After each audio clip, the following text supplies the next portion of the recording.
এর সংক্ষিপ্ত কিছু আদব হচ্ছে, 1 নাম্বার ফজরের নামাজ আদায় করা।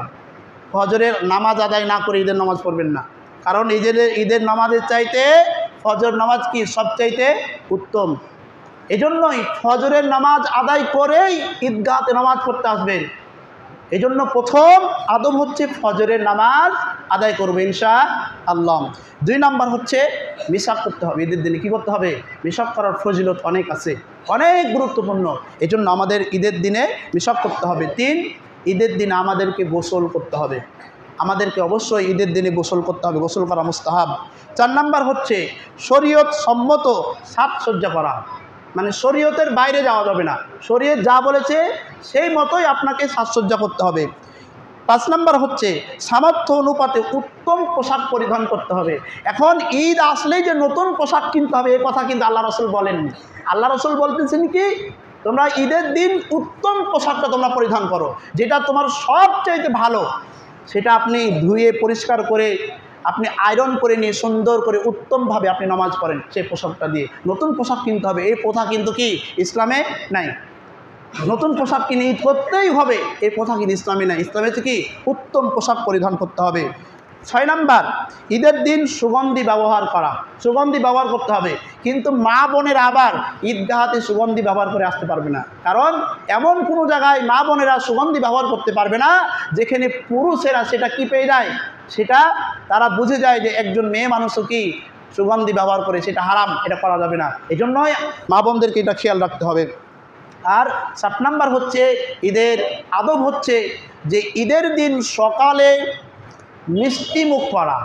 অর্থাৎ আল্লাহ রসুল যখন ঈদের নামাজ পড়তেন, ঈদুল ফিতরের নামাজ, তখন ঈদের নামাজের আগে যখন বাড়ি থেকে বের হতেন তখন তিনি খেজুর খেয়ে বের হতেন। 3টা অথবা 5টা বিজোড় খেজুর খেয়ে তিনি বের হতেন। অথবা কাউরির বাড়িতে যদি খেজুর না থাকে তাহলে আপনি কোনো কিছু খেয়েই বের হবেন, কারণ রমাদান শেষ হয়ে গেছে, এটাই আপনি মানুষকে বোঝাবেন যে আর রমাদান নাই, রমাদান শেষ।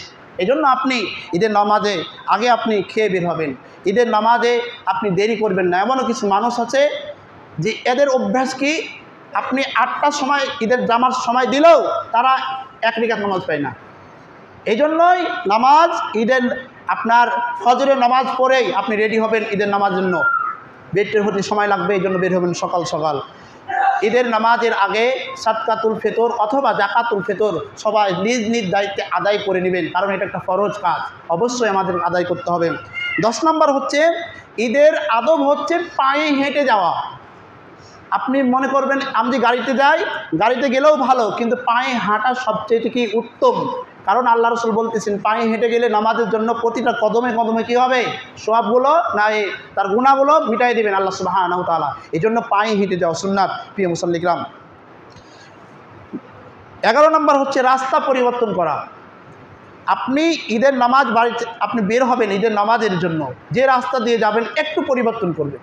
ধরেন যদি মসজিদে হয় নামাজ, তাহলে মসজিদে এগোর দিয়ে ঢুকলেন, এগোর দিয়ে বের হয়ে গেলেন, এটা কি হলো, আল্লাহ রাসূলের সুন্নাত হয়ে গেল। এই জন্য রাস্তা পরিবর্তন করা।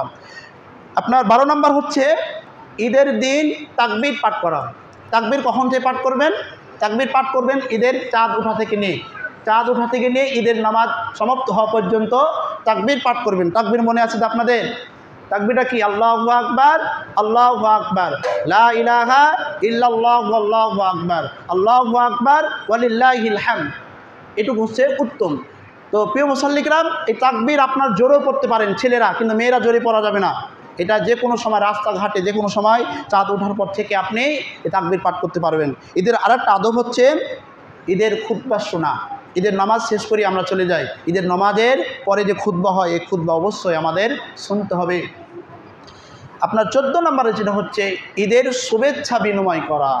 ঈদের শুভেচ্ছা বিনিময় কেমন, যে আমরা সবাই জানি ঈদের নামাজ শেষ করে আমরা সবাই সবাইকে কি বুকে জড়ায় ধরি, যাকে বলে আমরা কোলাকুলি করা। এই যে কোলাকুলি প্রথা, এটা কিন্তু কোনো সহিহ হাদিস, কোনো হাদিস কোরআনের আয়াত দ্বারা প্রমাণিত নাই যে কোলাকুলি করতে হবে, বা এটা নেকুরে কোনো কাজ না যে আমার নেকি হবে আমি কোলাকুলি করি, এটা কোনো সবের কাজ না। তাহলে আমি শুভেচ্ছা কীভাবে জানাবো?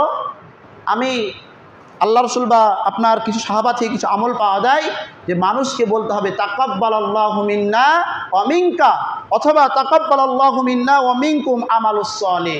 আমার বা আপনার পক্ষ থেকে কি আমলগুলো কী হয়ে যাক, কবুল হয়ে যাক। এই জন্য এই দোয়া আমরা বেশি বেশি পাঠ করব।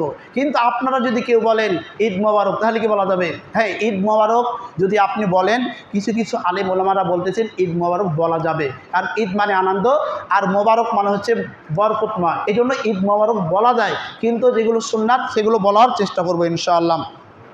এবার ঈদের দিন খেলাধুলা, ঈদের দিনে খেলাধুলা এটা সুন্নাত, কিন্তু ঈদের দিনে আমরা কেউ খেলাধুলা করি না। এগুলো দায়িত্ব কাদের? হয় মসজিদ কমিটির, অথবা ঈদগাহ কমিটির, অথবা সমাজের যারা দায়িত্ব আছে তাদের খেলাধুলার ব্যবস্থা অবশ্যই করতে হবে, যাতে করে ছেলে মেয়েরা তারা খেলাধুলায় অংশগ্রহণ করতে পারে। এটা কিন্তু সুন্নাত, কিন্তু এগুলো ব্যবস্থা আমরা গ্রামে কেউ করি না। এই জন্য আমাদের ছেলে মেয়েরা কেউ থাকে না, তারা অশ্লীল কাজে সবাই লিপ্ত হয়ে যায়। খেলাধুলার আয়োজন করেন, প্রতিযোগিতার আয়োজন করেন, ফুটবল, ক্রিকেট, যেগুলো ইসলামের শরীয়তে বৈধ আছে, সে খেলাধুলার আয়োজন করেন, দেখবেন ছেলে মেয়ে সেখানে অংশগ্রহণ করবে। এটা সুন্নাত, অবশ্যই আমাদের করতে হবে। ঈদের নামাজ যখন শেষ হয়ে যাবে, অবশ্যই আত্মীয় স্বজনের বাড়িতে আমাদের কি করতে হবে? যেতে হবে, তাদের একটু খোঁজ খবর নিতে হবে তারা কি করতেছে। তো এই যে ঈদের আদবগুলো বললাম, আল্লাহ পাক রব্বুল আলামিন আমাদের সবাইকে এগুলো মানার তৌফিক দান করুন, আমিন।